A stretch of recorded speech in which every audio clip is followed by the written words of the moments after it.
Viewers, welcome to our channel. This is your host Monika. ఈ రోజు నాతో ఒక స్పెషల్ గెస్ట్ ఉన్నారు. స్పెషల్ గెస్ట్ ఎవరా అని ఆలోచిస్తున్నారా? Executive member in high court Shravya Katta గారు ఈ రోజు నాతో ఉన్నారు. ఆమెతో మాట్లాడి ఇంకా మరిన్ని విషయాలు తెలుసుకుందాం. Hello ma'am. హలో అండి. ఎలా ఉన్నారు? గుడ్. ఎస్, మనం చూసుకున్నట్లయితే అడ్వకేట్స్ కి కూడా సేఫ్టీ ఉండదు. రీసెంట్ గా మనం చూసుకున్నట్లయితే ఒక wife and husband the threat జరిగింది. సో ఇలా మీకు వేరే వాళ్ళ నుంచి థ్రెట్స్ ఉన్నప్పుడు మీకు ఏదైనా లా ఉందా అంటే, లేకపోతే గవర్నమెంట్ నుంచి ప్రొటెక్షన్ ఇవ్వడం కానీ, లేకపోతే కోర్ట్ నుంచి ప్రొటెక్షన్ ఇవ్వడం కానీ, ఇలాంటివి ఏమైనా ఉంటాయా? రెగ్యులర్ సిటిజన్సే మేము కూడా. మాకు అలా స్పెసిఫిక్గా లా ఏమీ లేదు. కానీ రీసెంట్గా చూసినప్పటికీ చాలామంది అడ్వకేట్స్కి థ్రెట్ ఉంది. బికాస్ మేము చేసిన కేసెస్లో కూడా అదర్ సైడ్ వాళ్ళ రివెంజో ఈగోనో ఏదో ఒకటి వచ్చేసి థ్రెట్ కాల్స్ వస్తాయి, లేకపోతే చంపేసే వరకు వెళ్ళింది. లాస్ట్ టైం మాకు మీరు చెప్పిన కేసు అదే అయింది. సో దానివలన అడ్వకేట్ ప్రొటెక్షన్ బిల్లు రీసెంట్గా ఇంట్రడ్యూస్ చేశారు. అది ఇంకా ప్రాసెస్లో ఉంది. ఇప్పుడైతే సిచ్యువేషన్ ఏంటంటే, ఏమైనా అబ్జెక్షన్స్ ఉంటే అడ్వకేట్స్ ప్రొటెక్షన్ బిల్లో మీరు అబ్జెక్షన్స్ రేస్ చేయండి అని ఉంది. అది కాస్త ఇంప్లిమెంట్ అయితే ఇంకా సీరియస్గా ఉంటుంది. కానీ దీనికంటే ముందు మాకు కూడా ఏమన్నా కాల్స్, థ్రెటనింగ్ కాల్స్ ఇట్లా అంటే మేము కూడా వెళ్ళి అదే ప్రొసీజర్ స్టేషన్లో వెళ్ళి కూర్చొని కంప్లైంట్ ఇచ్చి ఇన్వెస్టిగేషన్ చేయించి చూపించాలా. బట్ సిచ్యువేషన్ చాలా హారబుల్ అయింది. ఇక్కడే కాదు, తెలంగాణలోనే కాదు, ఢిల్లీలో కానీ బాంబేలో కానీ జడ్జెస్కి అయినా అడ్వకేట్స్కి అయినా అప్పుడు లీగల్ ప్రొఫెషన్, ఇప్పుడు డాక్టర్స్కి చూసాం కోవిడ్ మూలంగా చాలామంది అటాక్ చేస్తున్నారు. మేము ప్రొఫెషనల్స్, మాకు ఇన్స్ట్రక్షన్స్ బేస్ పైన మేము వర్క్ చేస్తాం. మాకు ఏమి పర్సనల్గా అఫైర్ అట్లా ఏమి ఉండదు. కాబట్టి మా ప్రొటెక్షన్ కోసం అనేసి యాక్ట్ ఇప్పుడు తెస్తున్నారు. అది వస్తే దెన్ హోపింగ్ ఇంకా ప్రొటెక్షన్ ఉంటుంది మాకు అనేసి. ఎస్, అండ్ మీ బెంచ్ నుంచి మీకు ఎలాంటి సపోర్ట్ ఉంటుంది? బికాస్ సీనియర్స్ ఉంటారు, ఆల్మోస్ట్ 30-40 years ఎక్స్పీరియన్స్ వాళ్ళు ఉంటారు. వాళ్ళు అండ్ మీరు ఆపోజిట్గా వాదించుకుంటూ ఉండొచ్చు, డిస్కషన్స్ జరుగుతూ ఉండొచ్చు. అండ్ వన్స్ అదంతా అయిపోయిన తర్వాత ఎలా ఉంటుంది అక్కడ ఎన్విరాన్మెంట్? మేము కోర్టులో ఎంటర్ అయినప్పుడు ఎలాంటి క్లయింట్ ఎట్లా ప్రొటెక్ట్ చేయాలో అదే ఆలోచిస్తాం. కానీ అదర్ సైడ్ అడ్వకేట్ మాకు ఎనిమి అతన్ని అటాక్ చేయడం ఏమి ఉండదు. మా డ్యూటీ ఏంటంటే ఆ కేసుని మేము ఎంత ప్రాపర్గా పుట్ ఫార్వర్డ్ చేసి అన్ని పాయింట్స్ ఎలా పుట్ ఫార్వర్డ్ చేస్తాము, జడ్జ్కి ఎట్లా క్లారిటీగా చెప్తాము అంతే వరకు ఉంటుంది. కానీ ఈ ప్రొఫెషన్ అనేది ఒక్క రోజులో నేర్చుకునేది కాదు, చాలా స్కిల్స్ ఉంటాయి. మేము ఎట్లా ఆర్గ్యూ చేస్తున్నాం, ఇప్పుడు సింపుల్గా చెప్పాలంటే మా లాంగ్వేజ్, మా వాయిస్, మేము ఎలా నిలుచుకుంటున్నాం, మా పోస్చర్. బికాస్ జడ్జ్ చూసినప్పుడు కూడా అమ్మాయి ఎంత కాన్ఫిడెంట్గా ఉంది, ఎలా చెప్తున్నాం అని చూస్తారు. మేము ఇచ్చే స్పీచే. సో ఉట్టిగా ఏదో కూర్చొని లేజీగా చెప్తే కూడా ఎవరికి ఇష్టం ఉండదు వినడానికి. ఆ స్కిల్స్ ఇంపార్టెంట్. సబ్జెక్ట్ ఎలా చెప్తున్నాం, కరెక్ట్గా ఇంటర్ప్రిట్ చేస్తున్నామా లేదా, ప్రతి ఒక్క కేసులో ప్రతి ఒక్క పాయింట్ చెక్ చేసి చెప్తాం. కానీ కొన్నిసార్లు కూడా మాకు కూడా నేర్చుకోవడానికి మిస్టేక్స్ చేస్తాం, డెఫినెట్గా మిస్టేక్స్ ఉంటాయి. అప్పటికి సీనియర్స్ కానీ జూనియర్స్ కానీ చాలా హెల్ప్ చేస్తారు. సార్ ఎవరన్నా ఉన్నా, అపోనెంట్ ఉన్నా, అదర్ సైడ్ తరఫున ఉన్నా మాకు చెప్తారు, ఇలా కాదమ్మా ఇలా చెప్పు కరెక్ట్ అనేసి. సో అక్కడ ఏమి ఇట్లా ఫైట్ లాగా ఏమీ ఉండదు. జడ్జెస్ కూడా జూనియర్ బార్కి చాలా సపోర్ట్ చేస్తారు. ఏమైనా మిస్టేక్ ఉన్నా, ఏమైనా పాయింట్ మిస్ చేసామనుకోండి, ఆ పాయింట్ కూడా వాళ్ళు కన్సిడర్ చేసి జడ్జ్మెంట్లో రాస్తారు. సో నెక్స్ట్ టైం నేర్చుకొని ఇంకా క్లియర్గా చెప్తాం ఏంటి అనేది. సో అట్లా ఉన్నప్పటికీ ఇప్పుడు నేను కూడా వేరెవరైనా చెప్పకపోతే వాళ్ళకి హెల్ప్ చేయడం కానీ కొంచెం భయం కూడా ఉంటుంది. పాయింట్ చెప్పడమే కాదు, అన్ని మంది ముందు మనం నిల్చుకొని ఆ వాయిస్లో, బికాస్ జడ్జ్ కూడా దూరం కూర్చుంటారు కదా, ఆ వాయిస్లో చెప్పేది కూడా ఇట్స్ నాట్ ఈజీ. సో వాళ్ళకి సపోర్ట్ చేయడం ఏం కాదు, చాలా ఎంకరేజ్ చేస్తారు. మిస్టేక్ చేస్తే ఇది కాదమ్మా వాళ్ళు చదువుకొని రా అని చెప్పి కూడా వాళ్ళు చెప్తారు, నేర్చుకొని రా అంటారు. లేకపోతే సీనియర్స్ ఆర్గ్యూ చేసినప్పుడు ఈ కేసు ఈజీ ఉంది మీరు చేయకండి, జూనియర్స్ని చేయమని చెప్పి కేసుని ట్రాన్స్ఫర్ చేపిస్తారు, సీనియర్స్ని అలో చేయరు. సో అట్లా చాలా ఎంకరేజ్మెంట్ ఉంది కాబట్టి మేము నేర్చుకొని ఇంత ఫాస్ట్గా గ్రో అవుతున్నాం. ఎస్, అండ్ మీరు చెప్పినట్టే అంతమంది ముందు అంత బేస్ వాయిస్తో చెప్పడం ఇట్స్ నాట్ ఈజీ థింగ్. కొంతమందికి నాలెడ్జ్ ఉండొచ్చు, బట్ ప్రెజెంట్ చేయడం రాకపోవచ్చు. సో అలాంటి వాళ్ళకి ఎప్పుడైనా స్కిల్ డెవలప్మెంట్ క్లాసెస్ ఇలా ఏమన్నా ఇంప్లిమెంట్ చేయాలనే థాట్ ఏమైనా ఉందా? అది డెఫినెట్గా ఉంది. కానీ దీనికంటే ముందు కూడా హైకోర్టులో రామకృష్ణ మఠలో చేశారు క్లాసెస్, స్పీకింగ్ స్కిల్స్ అని చెప్పేసి. లేకపోతే మేము కూడా చెప్తూ ఉంటాం కోర్టులో వచ్చినప్పుడు వాళ్ళు ఏమైనా మిస్టేక్ చేసినప్పుడు ఎలా నిలుచుకోవాలి. బికాస్ నాకు నేర్పించారు కాబట్టి నేను చెప్తున్నా. నాకు ఫస్ట్ క్లాస్ ఎలా అంటే how to stand for so long.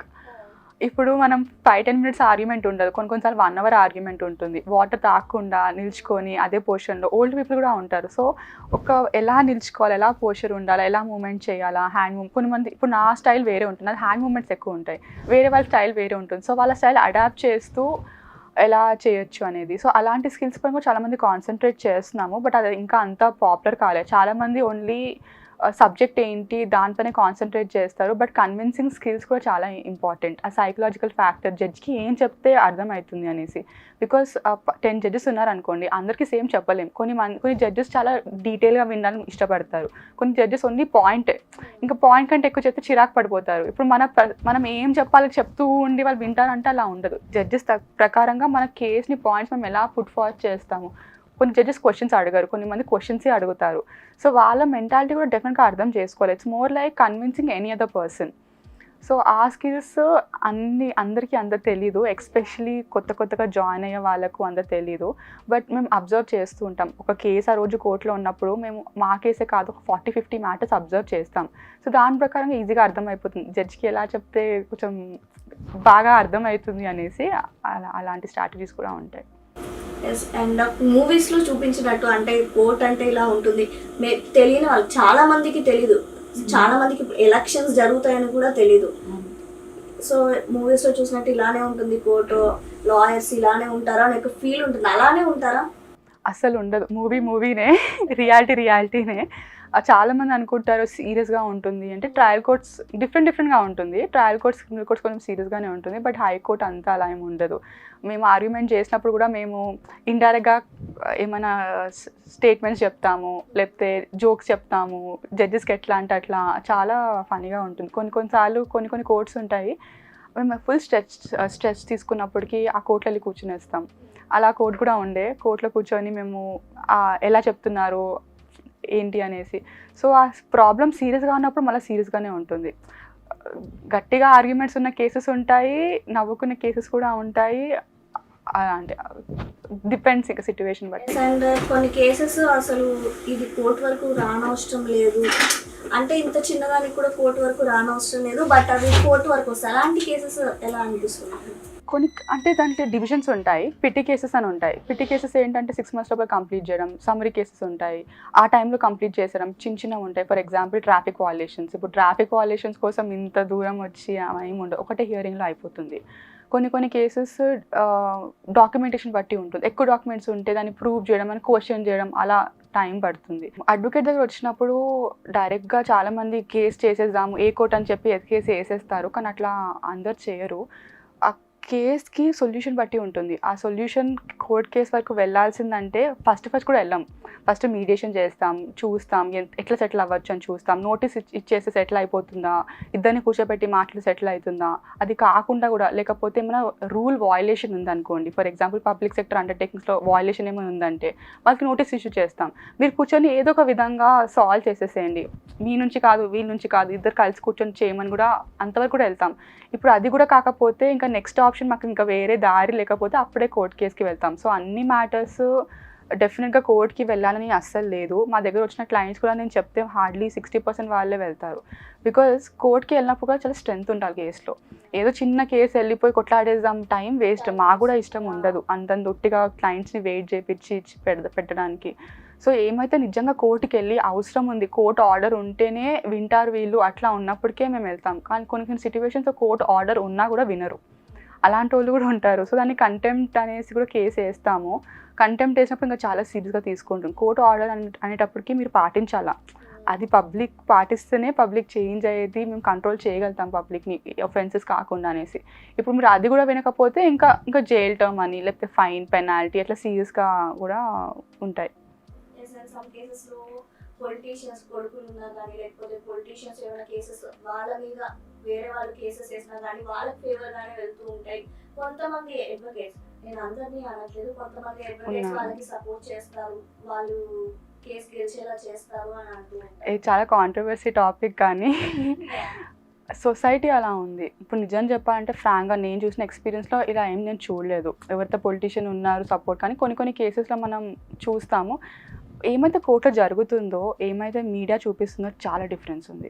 ఇది ఎందుకంటున్నా అంటే మనం చూసేది మీడియా నుంచే. కోర్టు ద్వారా ఏమీ అసలు లెటర్ ఏమి వెళ్ళదు. అది ఎవరు చెప్తారు, ఎవరైతే అడ్వకేట్స్ ఆర్గ్యుమెంట్ చేస్తారో వాళ్ళని ఎవరు ఇలా ఇంటర్వ్యూ తీసుకోరు. ఎవరు అబ్జర్వ్ చేస్తారో వాళ్ళని వచ్చి ఇంటర్వ్యూ తీసుకుంటారు. ఒక అడ్వకేట్ ఆ ఫైల్, ఆ కేస్ బేసిస్ పైన చెప్తారు ఏ విధంగా ఉంది. మీరు చెప్పినట్టు కొన్ని తప్పు కేసెస్ ఉండొచ్చు, కొన్ని కరెక్ట్ కూడా ఉండొచ్చు. కానీ ఆ పలానా అడ్వకేట్ చెప్తా ఆ కోర్టు ద్వారా ఏం జరిగిందో చెప్తే అది కరెక్ట్ ఇన్ఫర్మేషన్ ఉంటుంది. ఎవరు అబ్జర్వ్ చేసేసి ఇప్పుడు 10 మంది మాట్లాడుకుంటారు, ఆ కేసు ఏంటి, దాంట్లో డీటెయిల్స్ ఏంటి, ఎవిడెన్స్ ఏంటి ఏమీ తెలీదు, వచ్చేసి ర్యాండమ్గా ఇది జరిగిందని చెప్పేస్తే అది ఎంతవరకు కరెక్ట్ ఉంటుంది. సో బికాజ్ నేను అబ్జర్వ్ చేసినా కాబట్టి నేను ఆ డెప్త్లో చెప్తున్నాను. మనం ఏమైతే చూస్తామో అది అంత కరెక్ట్గా ఉండదు. ఇప్పుడు కొన్ని కాంట్రవర్సీ కేసెస్ ఉంటాయి, అతను పట్టుకోగానే ఫుల్ ఇంకా వేసేస్తారు, ఇతను ఇది చేసేస్తాడు, ఇంకా అతను డిసైడ్ చేసేస్తారు, అక్యూజన్ డిసైడ్ చేసేస్తారు. చూసిన వాళ్ళకి ఎలా ఉంటుంది, రేపు అతను పాపం కోర్టుకు వచ్చినా కూడా ఆర్గ్యుమెంట్ అయినప్పుడు కూడా జడ్జి మైండ్లో ఉంటుంది కదా, సో అండ్ సో పర్సన్ పైన ఎన్ని అలిగేషన్స్ ఉన్నాయి, ఏమైనా నన్ను ఫేవర్గా లేకపోతే నా ఎవిడెన్స్ బేస్ పైన ఇస్తే పబ్లిక్ ఎలా రియాక్ట్ అవుతుంది, అది కూడా చాలా ఇంపార్టెంట్.